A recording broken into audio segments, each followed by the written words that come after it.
تو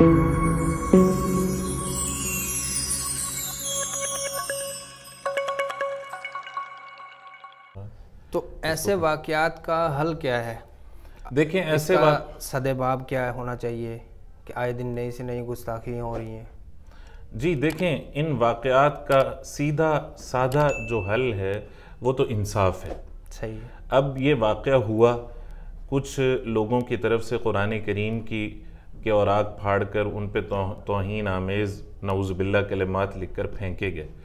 اب جنہوں نے یہ کام کیا ہے، ویسے تو ان کے جو گھر والے ہیں انہوں نے کہا ہے کہ اگر یہ ہمارے لڑکوں نے ہی کام کیا ہے تو ہم ان سے کوئی تعلق نہیں رکھیں گے اور ان کو قرار واقعی سزا دی جائے۔ لیکن اس پہ سدباب ایسے واقعات کا تب ہوگا جب ان پہ تحقیق ہوگی اور انصاف کے کٹہرے میں لایا جائے گا۔ مثلاً یہ جو واقعہ ہوا ہے جہاں قرآن کریم کے مقدس اوراق پھینکے گئے ہیں، وہاں کچھ نام بھی ان پہ لکھے ہوئے تھے اور تصاویر بھی دی گئی ہوئی تھی۔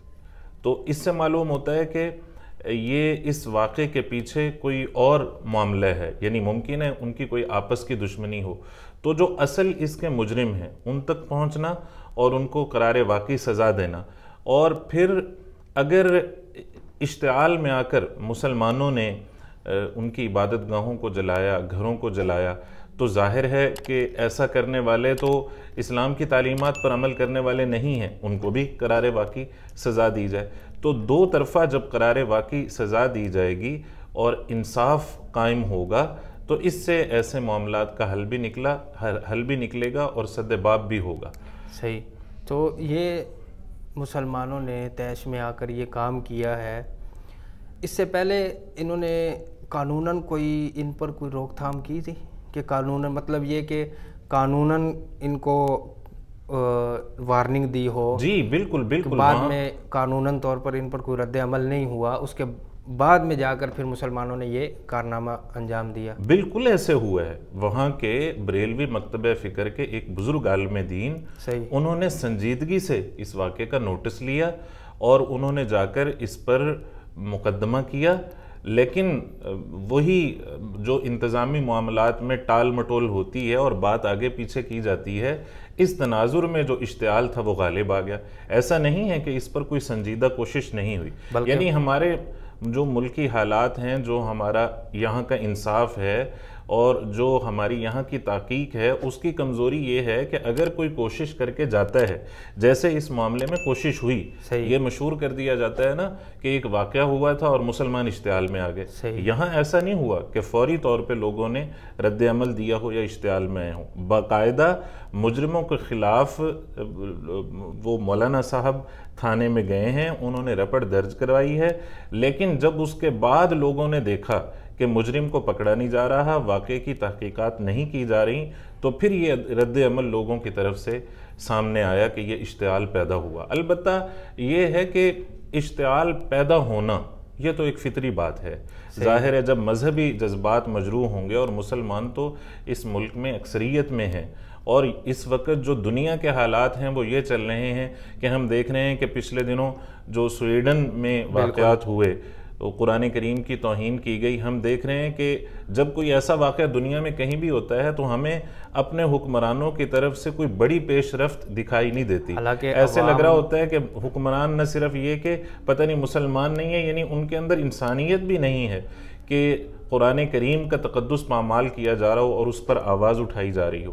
ایسے کئی واقعات ہوتے ہیں، لیکن جب اس طرح کے واقعات ہوتے ہیں جو اقلیتی برادری کے ساتھ کیے جاتے ہیں تو اس وقت یہ ڈھنڈورا پیٹ دیا جاتا ہے کہ مسلمان اشتعال میں آگئے۔ تناظر میں جو اتنے حالات ہو رہے ہیں، یعنی اگر آپ چاہتے ہیں کہ ان واقعات کا سدباب ہو، یعنی مسیحیوں پر، نصرانیوں پر ایسے واقعات نہ ہوں، تو سدباب تبھی ہوگا نا کہ جب مسلم کمیونٹی پر، یعنی جب قرآن کا تقدس محفوظ ہو، اسلام کا تقدس محفوظ ہو۔ احترام اسلام میں احترام انسانیت ہے۔ صحیح۔ اگر خون نصرانیت کا، اموال نصرانیت کا بدلہ چاہیے، اور اس وقت ہمارے ملک کی انتظامیہ بالکل ان کو حق دے رہی ہے، ہمارے وزیر اعظم صاحب کاکڑ صاحب وہاں تشریف لے گئے، انہوں نے چیک بھی تقسیم کیے ہیں، جو تخمینہ لگا ہے کروڑوں روپے نقصان کا وہ بھی پورا کیا جا رہا ہے، اور مذہبی علماء بھی اسی میں لگے ہوئے ہیں، کیونکہ یہ بھی کہہ دیا جاتا ہے کہ جی یہ علماء لوگوں میں اشتعال پیدا کرتے ہیں، ایک ایسی بے بنیاد بات کی جاتی ہے، حالانکہ جب بھی کوئی ایسا واقعہ ہوتا ہے تو صف اول میں علماء ہوتے ہیں جو یہ بتا رہے ہوتے ہیں کہ یہ نہ ہماری تعلیم ہے نہ مذہب کی تعلیم۔ تو اصل بات یہی ہے کہ اگر ہم چاہتے ہیں کہ ان واقعات کی بے کنی ہو تو جو حرمت مسلم ہے، جو حرمت قرآن ہے، جو حرمت اسلام ہے، اس کا تحفظ ہو۔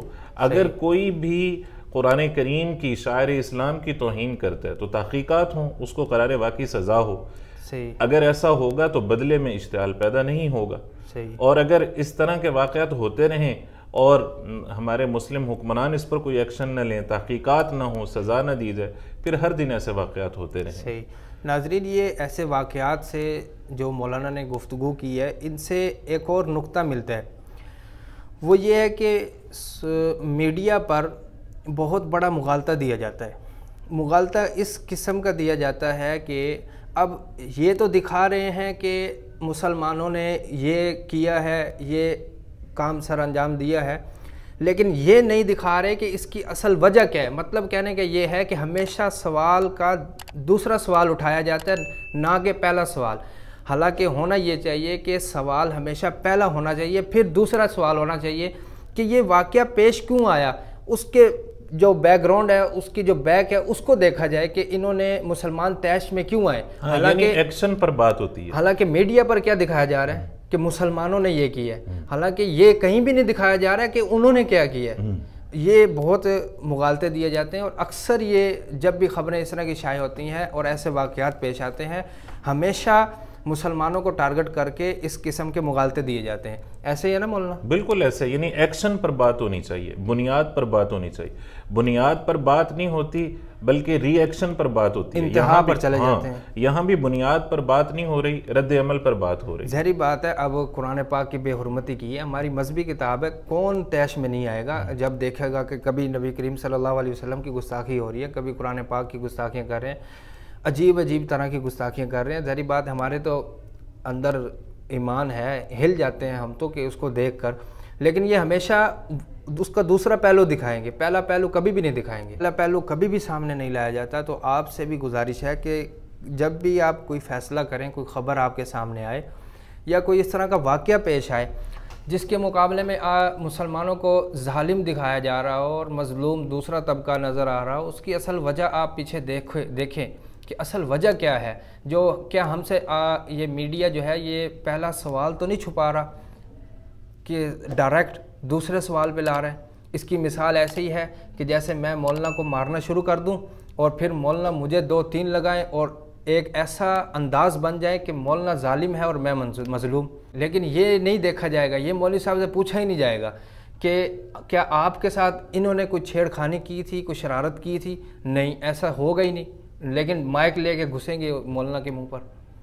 تو ایسا قطع نہ کریں، بلکہ اس کی اصل جو بنیاد ہوتی ہے وہاں پر فوکس کیا کریں، پھر اس کے بعد انتہا پر پہنچ کر فیصلہ کیا کریں۔